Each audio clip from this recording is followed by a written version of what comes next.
సంజయ్ అన్న గారికి నేను ప్రత్యేకించి ధన్యవాదాలు తెలుపుకుంటున్నాను. ఎందుకంటే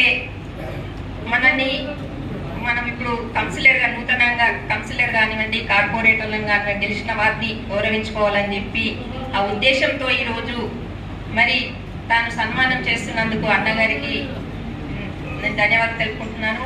మొన్న చూశారు మనందరము మరి సర్పంచులకి పెద్ద ఎత్తున ఇదే సంఘంలో పెద్ద ఎత్తున వారందరికి సన్మానించుకొని మరి మంచి భోజనాన్ని ఏర్పరిచి మరి వాళ్ళందరూ సంతోషపరిచినందుకు చాలా ఆనందంగా ఉంది. మరి ఈరోజు నూతనంగా ఉన్న కార్పొరేటర్గా గెలిచిన వారిని అందరినీ కౌన్సిలర్గా గెలిచిన వారిని అందరికీ సన్మానించుకోవడం సంతోషంగా ఉంది. అదేవిధంగా మున్నూరు కాపులం అంటే ఒక ఐక్యత ఉండాలి.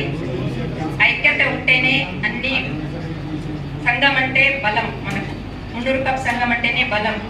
మరి ఐక్యతగా ఉండి మనందరము అన్నకు అండగా ఉందాం ఎప్పుడు కూడా.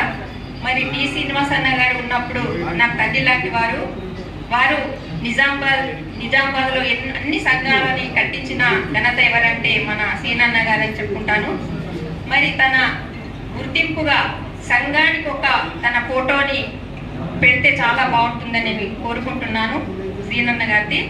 మరి అదే సంజయ్ అన్న గారు మంచి కార్యక్రమాలు మనకు ఒక జిల్లాకు అధ్యక్షుడిగా చూస్తున్నాం. ఈరోజు అన్న అంటే నేను ఉన్నా అన్న విధంగా అన్నగారు ముందుకెళ్తున్నారు. ఇంకా ఎన్నో కార్యక్రమాలని అన్నగారు చేపిస్తారు. తాను మంచి స్థాయికి వెళ్ళాలి.